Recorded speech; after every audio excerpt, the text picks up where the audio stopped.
DBC নিউজের নিয়মিত আয়োজন সংবাদ সম্প্রসারণে সবাইকে স্বাগত জানাই। আমি মজুমদার জুয়েল। দিনে বাছাই করা সংবাদ এবং এর পর্যালোচনা নিয়ে সংবাদ সম্প্রসারণে আজকে অতিথি হিসেবে অনলাইনে যুক্ত আছেন দৈনিক দেশ রূপান্তরের সম্পাদক কামাল উদ্দিন সবুজ এবং সাবেক সচিব ও রাজনৈতিক বিশ্লেষক আবু আলম মোহাম্মদ শহীদ খান।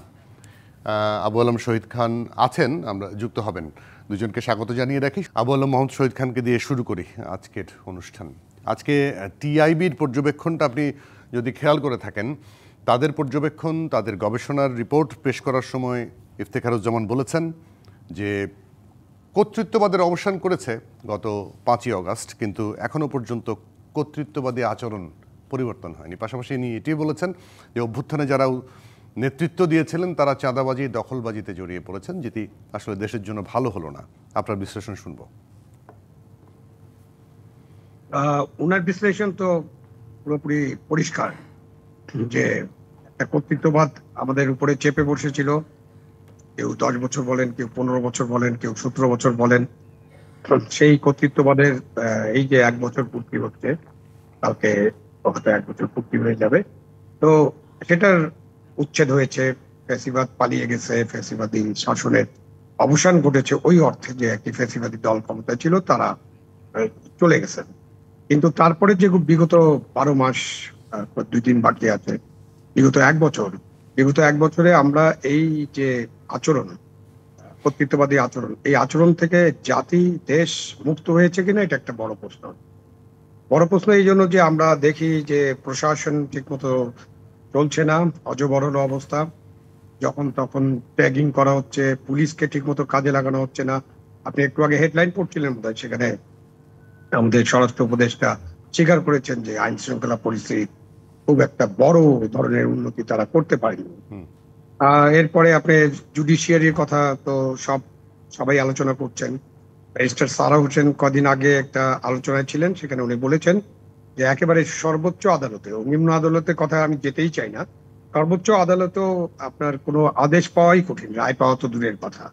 তো আদালত কিরকম চলছে ওইটা থেকে বোঝা যায়। এবং আদালতে কোনো জামিন শুনানি হয় না। গত 1 বছরে উচ্চ আদালত কোনো জামিন শুনানি করে নেই। নিম্ন আদালতে, উচ্চ আদালত থেকে যদি জামিন দেওয়া হয়, নিম্ন আদালতে যাওয়ার পরে সেখানে একটা মবের সৃষ্টি করা হয় এবং তারপরে নিম্ন আদালত আবার জামিন বাতিল করে বা জামিনটাকে অ্যাকসেপ্ট না করে তাদেরকে জেলখানায় পাঠিয়ে দেন। এই হলো মোটামুটি দেশের অবস্থা। সুতরাং এখন আপনি তো বলতে পারবেন না যে আমরা কর্তৃত্ববাদ বা অপশাসন অথবা কুশাসন সেখান থেকে আমরা বেড়ে হয়ে যেতে পেরেছি। জি, সেখানে কামাল উদ্দিন সবুজ, তাহলে এই পরিবর্তনের লাভটা কি হলো? পরিবর্তন করলামই বা কেন আমরা, বা যারা করলো কেন করলো?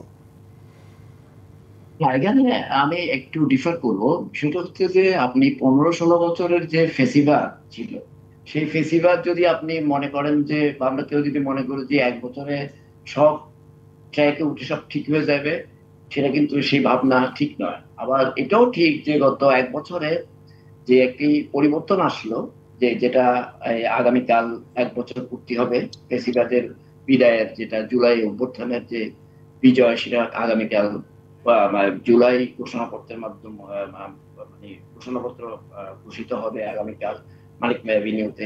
তো আমি যেটা বলছি যে, মনে করেন আমার কাছে যেটা মনে হয়, দেখেন গত 1 বছরে অনেক কিছু হয়েছে, অনেক কিছু হয় নাই, কিন্তু সেটাকে যদি গত আমলের কর্তৃত্ববাদের সঙ্গে আমরা তুলনা করি তাহলে মনে হয় এটা ভুল করা হবে। এখন গত আমলের ফেসিবাদের সঙ্গে যদি এখানে তো আমরা তখন কথাও তো বলতে পারছি, আগে তো কথাই বলা যেত। আপনি কথা বললেও তো ট্যাগিং করা হচ্ছে, কথা বললেও তো একটি পক্ষ থেকে বলা হচ্ছে ফ্যাসিস্টের সহযোগী বা বলছে আরেকটা দলের সহযোগী। আমি আসছি, আপনি দেখেন, আপনি যে বলছেন, আমরা যে বলছি যে 1 বছরে মানে আপনি আমরা বিভিন্ন যে ফেসিবাদ বিরোধী যে শক্তিগুলি ছিল তাদের মধ্যে মাঝে মাঝে কিছু অনৈক্যের সুর আমরা পরিলক্ষিত করি। আবার এটাও তো দেখলাম যে আবার জুলাই ঘোষণাপত্র হবে, আগামীকাল ঘোষিত হবে, সেখানে তারা আবার থাকবে। সেটা তো যখনই ফেসিবাদে মানে আওয়ামী লীগের কথা আসে তখন কিন্তু সব আবার ঐক্যবদ্ধ হয়ে যায়। এবং একটা নির্বাচনের প্রস্তুতিও চলছে, আমরা জানি। হবে কি হবে না সে নিয়ে তো আলোচনা হতে পারে, কিন্তু কথাটা হচ্ছে যে ওই তুলনাটা, এখনকার তুলনাটা আগের সঙ্গে তুলনা করাটা এটা খুবই মানে এটা বোকামি, এবং এটা এক ধরনের আমার মনে হয় মানে এটা সঠিক আলোচনা নয়। আরেকটা হচ্ছে আপনার দেখেন, আপনি যে কথা বলছেন যে এই যে 1 বছরের যে এই যে আজকে অনেকে এটা বলার চেষ্টা করছেন বা বলেন যে আমরা, যেটা আপনার প্রশ্নের মধ্যে কিছুটা আছে, যে আমরা কি তাহলে এই যে বিপ্লব যে হলো, এই যে গণ অভ্যুত্থান হলো, এটাকে আমরা হারাতে বসেছি? সে আলোচনা আসছে। যেমন তিউনিসিয়ার অভ্যুত্থানের কথা বলা হয়, তিউনিসিয়ার অভ্যুত্থান তো হয়েছে অনেক বছর হয়ে গেছে, তারা এখন বিপদে পড়ে গেছে, এখন এটা কিন্তু স্বৈরাচারে পরিণত হয়েছে। আবার মিশরের আরব বসন্তের কথা বলা হয়, যেমন ফেইল করেছে। হ্যাঁ, সেই সংখ্যা তো আছেই, কারণ ফেসিবাদী যে মানে শক্তির কথা বলছেন, তাদের অনেকে তো বিভিন্ন জায়গায় বসে আছে।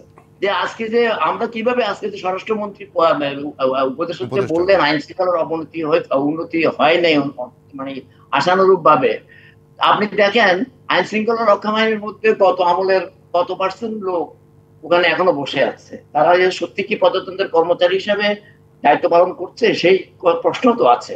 যারা আজকে সচিবালয়ে বসে আছে গত আমলের, যারা নিজেকে প্রজাতন্ত্রের কর্মচারী হিসেবে আচরণ তো করতে পারে, তারা একটা দলীয় কর্মীতে পরিণত হচ্ছে, এখনো কিন্তু তাদের মেন্টাল মেকআপ তাই আছে। সুযোগ পেলে তারা কি করবে সেই সংখ্যা কিন্তু আছে, সেই আলোচনা হয়। তো কাজেই আপনি এত প্রফেসর ডক্টর মোহাম্মদ ইউনূস সাহেবের সরকার তো এই কাজগুলো করতে পারেন নাই। একটা গণ অভ্যুত্থানের পরে এগুলোকে পরিষ্কার করে ফেলতে হয়। এগুলো পৃথিবীর দেশে দেশে আমরা দেখেছি, ওই কিপিং অল দিস মানে আপনি বলছেন পুলিশে যারা আছে, যারা পুলিশে আছে, যারা সচিবালয়ে আছে, সবাইকে মানে পরিষ্কার করে ফেলতে হবে। পরিষ্কার করলে এরপর দেশটা চলবে ঠিক মতো। পরিষ্কার কথা বল, আপনার যারা প্রজাতন্ত্রের কর্মচারী হিসাবে দায়িত্ব পালন করতে ব্যর্থ হয়েছে, প্রজাতন্ত্রের কর্মচারী কতগুলি ডেফিনিশন আছে। আপনি যখন সরকার পরিবর্তন হয়, কিন্তু আমরা কিন্তু প্রজাতন্ত্রের কর্মচারীদেরকে নিয়ম হচ্ছে যে সরকারই আসুক তারা সেই সরকারের পক্ষে কাজ করেন, জনগণের পক্ষে কাজ করেন। কিন্তু গত 15-16 বছরে এমনই অবস্থা হয়েছে, তারা গণবিরোধী অবস্থান ছিল তাদের মনের মধ্যে, তাই আছে। কারণ তারা হাজার হাজার লক্ষ কোটি টাকা লুটপাট করেছে, কারণ তারা এখন আবার বসে আছে কখন আবার সেই সুযোগ তারা পাবে কিনা। পরিষ্কার বলতে আমি ওইটাই বলছি, একটা ডিসিপ্লিনের মাধ্যমে আপনি যদি সরকারি কর্মকর্তার কতগুলি নিয়ম কানুন আছে, এবং তারা কোন কোন ক্রাইটেরিয়া ফুলফিল না করলে সরকারি কর্মচারী হিসাবে দায়িত্ব পালন করতে পারবেন না, এটা একটা নিয়ম আছে। সেই নিয়ম তো গত 15-16 বছরে মানা হয়নি। প্রফেসর ইউনূস সাহেবের সরকার এসেও কিন্তু সেই এগুলি মানেন না, এগুলো করেন নাই। তারা এই এই মানে নিয়ম কানুন মেনে, এটা তো একটা স্টক টেকিং হওয়া উচিত ছিল। এটা শুধু শেখ হাসিনা চলে গেছে, কিন্তু তার ওনার সব লোকজন তো রয়ে গেছে। তো কাজেই এই বিষয়টা কিন্তু বারবারই উঠে আসছে। তো কাজেই এই আমি মনে করি, যেমন অনেকে মনে করে যে এরকম একটা অভ্যুত্থানের পরে এই প্রফেসর ইউনূস সাহেবের যে সরকার করলেন সেটাকে একটা সাংবিধানিক বাধ্যবাধকতার মধ্যে ফেলে দিলেন। গণ অভ্যুত্থান থেকে একটা সংবিধানের আলোকে হয়েছে, সংবিধান গণ অভ্যুত্থান বা বিপ্লব কি কখনো সংবিধানের আলোকে হয়?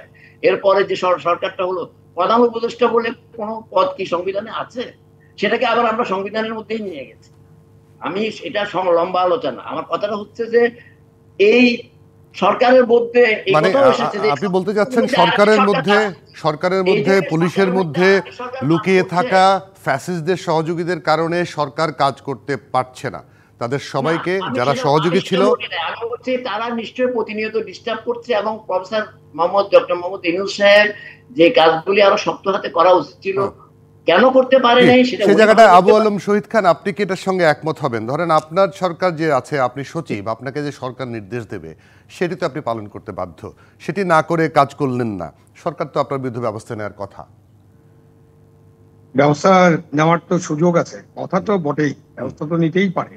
এবং সরকার তো ইদানিং কালে একটা জঙ্গলি আইনও তো করেছেন।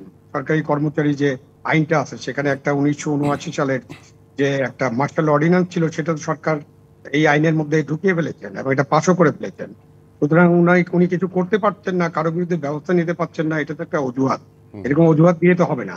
আর ওই যে কি সংবিধানের মধ্যে চলে গেছেন তো ভাই, আপনাকে তো ঘাড়ে ধরে কেউ সংবিধানের মধ্যে ঢুকায় নাই, আপনি নিজে নিজে ঢুকছেন। আপনি বিপ্লবী সরকার করেন নাই, এইসব আলোচনা করে তো লাভ নাই। আপনি বিপ্লবী সরকার করতে পারেন নাই, এবং বাংলাদেশে তখন কোনো বিপ্লবী সরকার করার মতো স্কোপ ছিল না।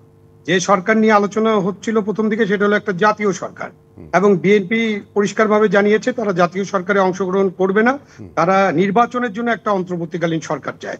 এবং তখন আপনি একটা অন্তর্বর্তীকালীন সরকার করেছেন এবং হাইকোর্টের একটা রেফারেন্সের কথা বলা হয়, সেই রেফারেন্স সুপ্রিম কোর্টের সেই রেফারেন্স নিয়ে আরো কিছু আলোচনা আছে। তা আপনি যেটা করেন নাই, যা করেন নাই, বিপ্লবী সরকার করেন নাই, আপনি সব পরিষ্কার করেন নাই, আগাছা পরিষ্কার করেন নাই, এইসব কথা বলে 1 বছর পরে তো আপনি আপনার ধোবে টিকবে না। কারণ 1 বছর পরে মানুষ চাবে যে আপনি যে দায়িত্ব নিয়েছেন সেই দায়িত্বটা পালন করবেন।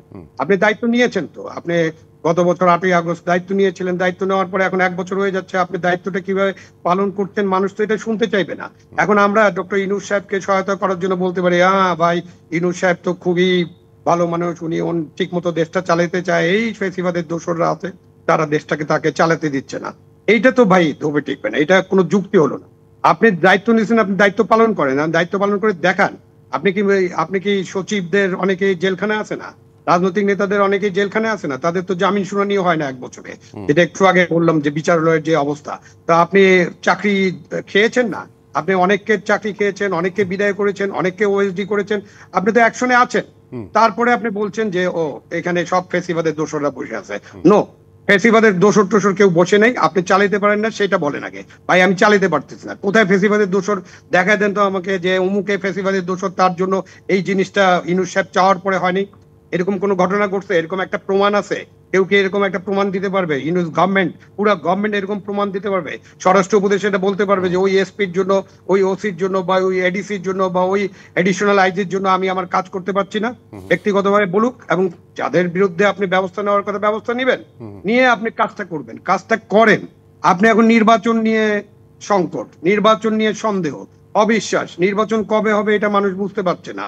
নির্বাচনী সামনে আপনি সংস্কারের একটা মূল ঝুলানো আছে, সেই সংস্কারের ব্যাপারে সম্ভবত কতটুকু ঐক্যমত্য হয়েছে সেটা তো আমরা আগামী 5ই তারিখে দেখবো যে এটার মধ্যে কি কি ঘোষণা আসবে। এটা কি সনদের ঘোষণা আসবে, নাকি একটা যে ঘোষণা জুলাই ঘোষণা আসবে, এটা তো দেখার জন্য অপেক্ষা করতে হবে। তা আপনি এইসব করছেন, আপনি তো এই কাজগুলো কেউ ঠেকিয়ে রাখেনি।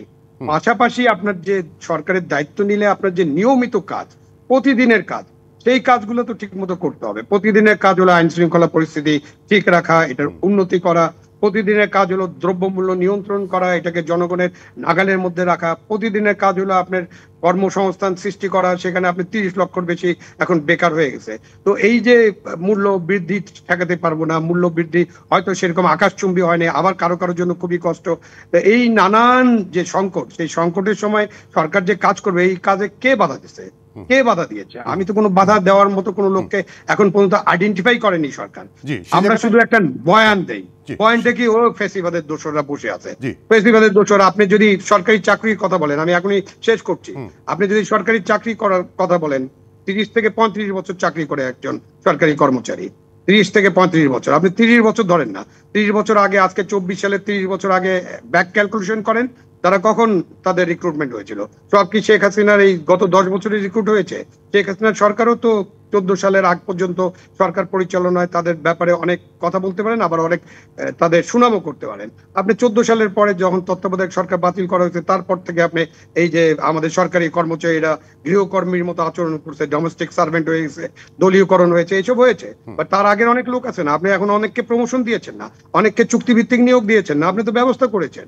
সুতরাং আপনি হঠাৎ করে বলতে পারবেন না যে সব কর্মচারী যা আছে 18 লক্ষ কর্মচারী সব শেখ হাসিনার আমলে রিক্রুটেড হয়েছে, সব শেখ হাসিনার অনুসারী, সব শেখ হাসিনার দল করে, এবং সব ফ্যাসিবাদের দোষর। নো, এইটা কোনোভাবে অ্যাকসেপ্টেবল বয়ান হইতে পারে না। আমাদের বয়ান দেওয়ার দরকার নেই, আমরা দেখার দরকার আমি কাজটা ঠিক মতো করতে পারছি কিনা, এবং আমার কাজে যিনি বাধা হবেন কোন সরকারি কর্মচারী এমন কেউ নাই, তার ঘাড়ে কয়টা মাথা, এমন কেউ নাই যে সরকারের একটা নির্দেশ প্রতিপালন না করে। একটা জায়গায় ওই যে আপনারা দুজনই বলছেন না যে আসলে বলা হচ্ছে কাজ করতে পারছে না, বলা হচ্ছে অনেক জায়গায় ওই যে ফ্যাসিস্টের সহযোগীরা আছে। কিছু কিছু জায়গায় কামালউদ্দিন সবুজ খেয়াল করে দেখবেন, পুলিশ কাজ করতে গিয়েছে, পুলিশের উপর হামলা করা হয়েছে, মব সৃষ্টি করা হয়েছে, মবের বিরুদ্ধে দৃশ্যমান কোনো রকম ব্যবস্থা নেওয়া হয় নাই। আগামীকাল জুলাই ঘোষণাপত্র, সেখানকার জন্য ব্যাংকগুলোকে চিঠি দেওয়া হয়েছে, প্রত্যেকটা ব্যাংকে বাধ্যতামূলকভাবে 250 করে লোক যেতে হবে। কর্তৃত্ববাদী আচরণটা তো আমরা এখনই দেখছি। তো এই অর্ডারটা কে দিল, সেগুলো নিয়ে একটু আলোচনা করতে চাই। একটা বিরতি নিয়ে আসি। দর্শক, সংবাদ সম্প্রসারণের একটা বিরতি নিচ্ছি, সঙ্গে থাকবেন। বিরতির পর আবার স্বাগত সংবাদ সম্প্রসারণে। আমাদের সঙ্গে অতিথি হিসেবে আছেন দৈনিক দেশ রূপান্তরের সম্পাদক কামাল উদ্দিন সবুজ এবং সাবেক সচিব ও রাজনৈতিক বিশ্লেষক আবু আলম মোহাম্মদ শহীদ খান। দুজনে আমাদের সঙ্গে সম্ভবত যুক্ত আছেন। কামাল উদ্দিন সবুজ আছেন আমাদের সঙ্গে। কামাল উদ্দিন সবুজের কাছ থেকে শুনতে চাই, যে প্রশ্নটি রেখে গিয়েছিলাম, যে কর্তৃত্ববাদী আচরণ তো আমরা এখনো দেখতে পাচ্ছি না। এই কর্তৃত্ববাদী আচরণ আপনি করবেন কি করবেন না, সেটা তো আবার ফ্যাসিস্টরা শেখাবে না। আপনি কতটুকু কি আচরণ করবেন সেটা তো আপনার নিজের ব্যক্তিগত। ঠিক আছে, আমি একটা কথা এর আগেও বলেছি যে আসলে যদি পুরো আগের যে ফেসিলিটি সময়টার সঙ্গে এখন পুরোটা যদি কম্পেয়ার করেন, এটা মনে ঠিক হবে না। আবারও আমি এখন মনে করেন আপনি যে প্রশ্নটা রেখেছেন সেটা হচ্ছে যে আমরা গত বছরের জুলাইয়ের এবং অগাস্টের 5 তারিখ পর্যন্ত আমরা যেমন ধস দেখেছি, পতন দেখেছি, পলায়ন দেখেছি, আবার এটাও তো দেখেছি যে যে এই গণ অভ্যুত্থান যখন সংগঠিত হলো, এরপর আমরা বিজয় দেখেছি, জাগরণ দেখেছি।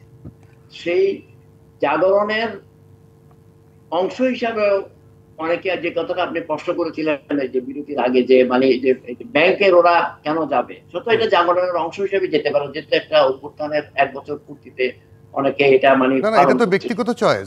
আমি গণ অভ্যুত্থানে অংশ নিয়েছি, এটা আমার চয়েস। আমাকে আপনি জোর করে নিতে পারেন না। তো শেখ হাসিনা তো সেম কাজটা করেছে। আপনি কি মনে করেন যে এখন যা যা হচ্ছে শেখ হাসিনা যা যা করছে এখন সবকিছু তাই হচ্ছে এরকম বিষয়? না না না, আমি বলছি যে চিঠি দিয়ে অনুষ্ঠানে অংশগ্রহণের বাধ্যতা করা তো। আমি তো উত্তরটা দিলাম। আমি বললাম যে আমরা যেরকম ধস দেখেছি, পতন দেখেছি, আবার বিজয় দেখেছি, জাগরণও তো দেখেছি। সেই জাগরণের অংশ হিসেবে বা বিজয়ের অংশ হিসেবে যদি মনে করেন চিঠি দিয়ে, যে যদি কেউ এসে মানে মনে করেন যদি এটা মানে এই বিজয়ের সঙ্গে বা এই যে একটা মানে উদযাপন হচ্ছে এর সঙ্গে যদি সংহতি প্রকাশ করে, এতে তো কোনো আপত্তি দেখি না। এখন আপনি বলতে পারেন চিঠি দেওয়া হয়েছে। এখন মনে করেন ব্যাংক বলেন, আর্থিক প্রতিষ্ঠানগুলিতে এগুলোতে তো চিঠি না দিলে হয়তো তারা যাবেই না। এখন কথা হলো যে চিঠি না দিলেও পারতো, আমি এটা কিন্তু সমর্থন করছি না। আমি যেটা বলছি স্পিরিটটার কথা, চেতনার কথাটার কথা বলছি। আজকে দেখেন যে কথাটা আমি আসলে যেতে চাচ্ছি, এটা কিন্তু আপনি যেটা বলছেন এটা কিন্তু মাইনর জিনিস আমার কাছে মনে হচ্ছে। আমাদের কাছে মেজর জিনিস হচ্ছে যে কথাটা আপনি প্রথম দিকে অবতারণা করেছিলেন, সেটা হচ্ছে যে প্রফেসর ইউনূস সাহেব অনেকগুলি ভুল করেছে তার সরকার। সেই ভুলের কারণেই আমরা এখন অনেক কিছু আমরা বলার জন্য আমরা বলতে আমরা পারছি। সেটা হচ্ছে যে দেখেন উনি কিন্তু যে যে জায়গায় যে যে ব্যবস্থাগুলি নেওয়া উচিত ছিল সেগুলো উনি নেন নাই, যার কারণে উনি হয়তো এমনও হতে পারে যে যেভাবে উনি করতে চেয়েছেন বা চাচ্ছেন সেভাবে পরিপূর্ণভাবে করতে পারছেন না বা করতে পারেননি। ডেফিনেটলি সেটা তার ব্যর্থতা হিসেবেই পর্যবেসিত হবে। এবং এটাও তো আমরা শুনেছি একজন দায়িত্ববান লোকের কাছে কিছুদিন আগে, যে সরকারের ভিতরে আরেকটি সরকার আছে। যখন একটা গভর্নমেন্টের ভিতরে আরেকটা গভর্নমেন্ট থাকে তাহলে তো এটা খুবই ভয়ঙ্কর ব্যাপার।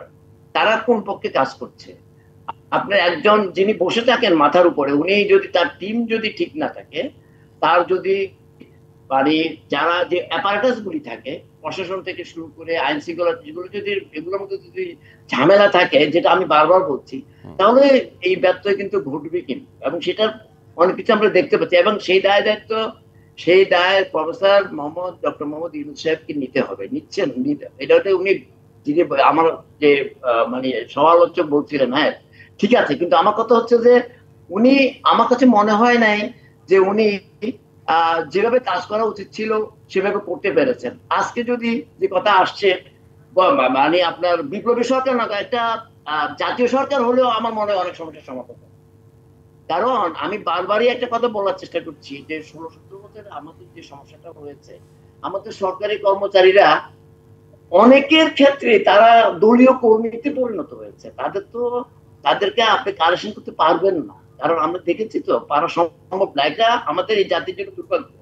কিন্তু সমস্যাটা হয়ে গেছে যে এখানে যেই কাজগুলি প্রফেসর ডক্টর মোহাম্মদ ইউনূসের সরকারের করা উচিত ছিল, তার যে উপদেষ্টা পরিষদের যারা আছেন তারা, আমার তো মনে হয় সেখানেও শস্যের মধ্যে ভূত আছে।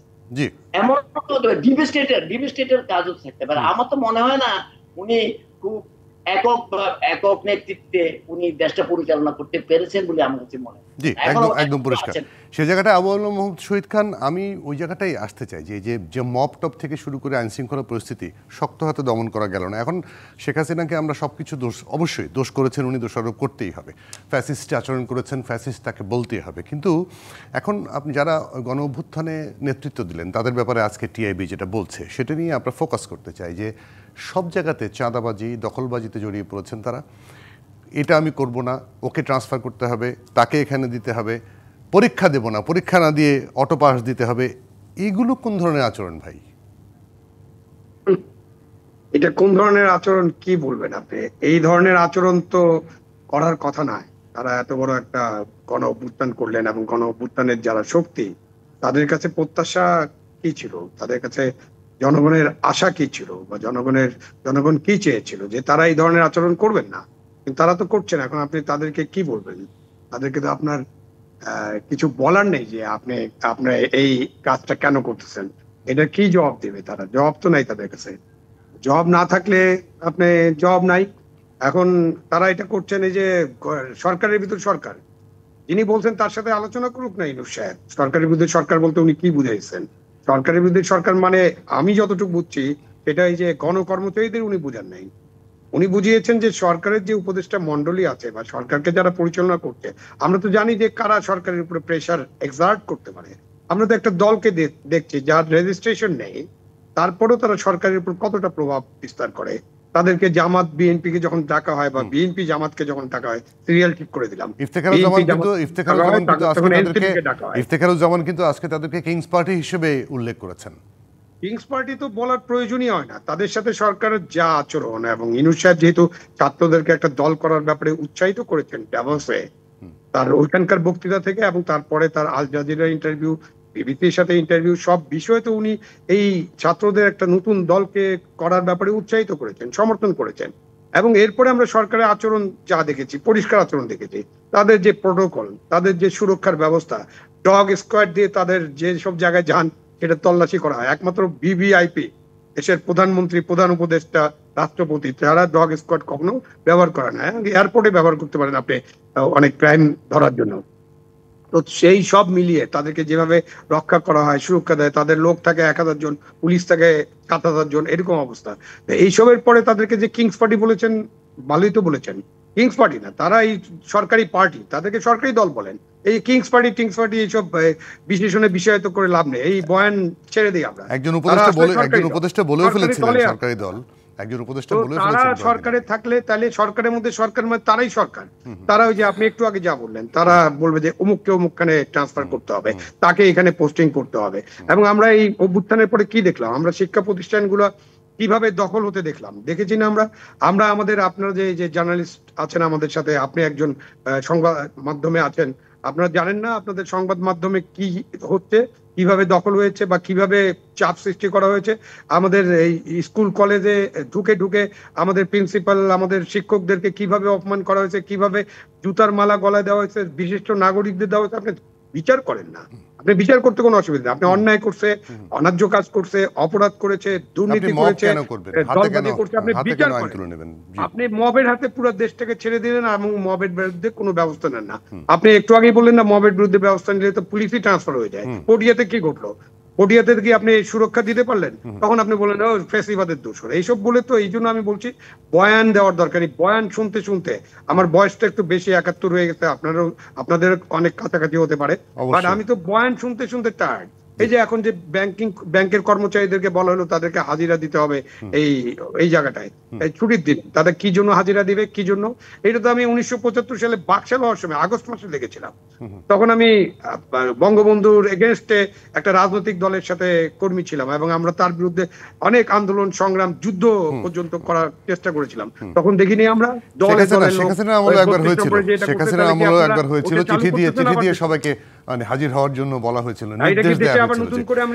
একটা বিরতি নিয়ে এসে আবারও আলোচনা যুক্ত হচ্ছে। আপনারা থাকবেন কষ্ট করে আমাদের সঙ্গে। দর্শক, আপনারাও থাকবেন, সংবাদ সম্প্রসারণে আছেন আপনারা। বিরতির পরে আবারও স্বাগত সংবাদ সম্প্রসারণে। আমাদের সঙ্গে অতিথি হিসেবে আছেন কামাল উদ্দিন সবুজ এবং আবু আলম মোহাম্মদ শহীদ খান। কামাল উদ্দিন সবুজ, একটা ফেসবুক পোস্ট মানে কালকে যেখানে জুলাই ঘোষণাপত্র দিবেন প্রধান উপদেষ্টা, সেখানে আজকে কিছুক্ষণ আগে একজন উপদেষ্টা ফেসবুক পোস্ট দিয়ে বলেছেন যে ১-১১ পদধ্বনি শোনা যাচ্ছে। আবার আমরা ষড়যন্ত্রের কথা বলছি, নির্বাচন হবে কি হবে না, মানে আপনি এটাকে কিভাবে বিশ্লেষণ করবেন? সেই কথাই আমি বলার চেষ্টা করছিলাম এর আগে, যে আসলে ওই যে বললাম না, সরকারের ভিতরে সরকার বা ডিপ স্টেট, এই জন্য দেখা যাচ্ছে উপদেষ্টাই স্ট্যাটাস দিয়ে বলছে যে ১-১১ কথা, যিনি গভর্নমেন্টেই আছেন তিনি আবার সে কথা বলছেন। এটা তো তাদেরই দায়িত্ব, একটা নর্মাল ডেমোক্রেটিক প্রসেসে দেশকে আবার ট্র্যাকে তুলে দেওয়া, যেটা আমরা গত ১৬ বছর পাইনি। একটা নির্বাচন হওয়া, একটা সুষ্ঠু এবং গ্রহণযোগ্য নির্বাচন হয়, এই কথা তো এখন উনি সরকারের থেকে এই কথা বলছেন। আবার কিছুদিন আগে আমরা দেখলাম বিএনপির মহাসচিব মির্জা ফখরুল ইসলাম আলমগীর সাহেব ১-১-১ কথা বলছেন, আপনার নিশ্চয় মনে আছে কয়েকদিন আগে। তো তাহলে নিশ্চয়ই ওনাদের কাছে তো অনেক তথ্য থাকে এবং অনেক আলামত হয়তো নিশ্চয় আছে, আমরাও কিছু অল্প স্বল্প দেখি।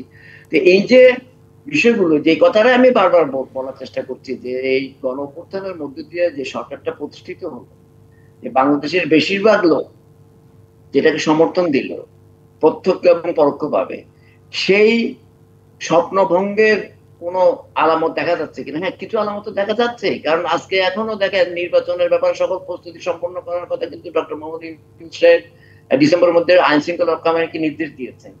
শুধু শিডিউলটা হয়নি, এবং ফেব্রুয়ারিতে নির্বাচনের একটা কথা আছে, এটা নির্বাচন কমিশন এখনো অ্যানাউন্স করেনি, কিন্তু তারপরেই শঙ্কা থেকে যাচ্ছে। এর অর্থ হচ্ছে যে পরতে পরতে ষড়যন্ত্র চলছে, আছে, চলবে, এবং সেটা ডক্টর মোহাম্মদ ইউনূস সাহেব যে দায়িত্ব নিলেন উনি কতটুকু হ্যান্ডেল করতে পারবেন, এবং রাজনৈতিক দলগুলো উনাকে কতটুকু, যারা ফ্যাসিবাদ বিরোধী আন্দোলন করলেন যে রাজনৈতিক দলগুলো এবং এর সাথে অন্য স্টেক হোল্ডার যারা আছে, তারা যদি সেই সহযোগিতা করতে পারেন সত্যিকার অর্থে, তাহলে তো বাংলাদেশ আবার সেই ধ্বংসের দ্বার প্রান্তে যায় উপনীত হবে। সেটা বাংলাদেশের মানুষ দেখতে চায়। আমার কথাটা হচ্ছে যে সর্ষের ভিতর ভূত থাকলে তো এরকমই হবে। এবং আমি আবারও বলছি, ডক্টর মোহাম্মদ ইউনূস সাহেব আমার কাছে এখন মনে হচ্ছে তিনি কখনোই এককভাবে, দৃঢ়তার সঙ্গে এবং যেভাবে দেশটাকে পরিচালনা, এই ধরনের গণঅভ্যুত্থানের পর দেশটাকে পরিচালনা করা দরকার, করতে পারেননি বলেই আজকে এই অবস্থা হয়েছে। এবং উনার উপদেষ্টা মণ্ডলীর পরিষদ থেকে শুরু করে সর্ব জায়গায় উনি আপনার এই ধরনের ইয়ের শিকার হয়েছেন, এবং যার কারণে তারা তার এই কাজগুলি করছেন। কাজে আমরা চাইবো যে আগামীকালকে যে কথাটা এত নিরাশার মধ্যে, এটাও তো বাংলাদেশের মানুষ আশা করে যে কালকে যে জুলাই ঘোষণাপত্র হবে, যেটা আপনার মানিক মিয়া এভিনিউতে, সেখানে তো রাজনৈতিক দলগুলি থাকবে যারা এই ফ্যাসিবাদ বিরোধী আন্দোলনে ছিলেন, অনেক সব স্টেক হোল্ডাররা থাকবেন। এরপরে জুলাই সনদের কথা আছে, সেখানে নিয়ে নানা মতানৈক্য আছে, ঠিক আছে, সেগুলো আবার ঠিকই হয়ে যেতে পারে। কিন্তু বাংলাদেশের মানুষ আশা করে যে বাংলাদেশের যে ১৬-১৭ বছরে যে বাংলাদেশ যে একটা হত্যা রাজনীতি দেখলো, এবং যে অর্থনৈতিকে ধ্বংস রাজনীতি, পাচারের যে রাজনীতি দেখলো, এই কালচার দেখলো, সেগুলো থেকে মুক্ত হয়ে এসে বাংলাদেশ সত্যিকার অর্থে একটা গণতান্ত্রিক প্রক্রিয়া চালু করুক, সেটা দীর্ঘদিন আমরা চললে নিশ্চয়ই একটা ট্র্যাকে আসবে।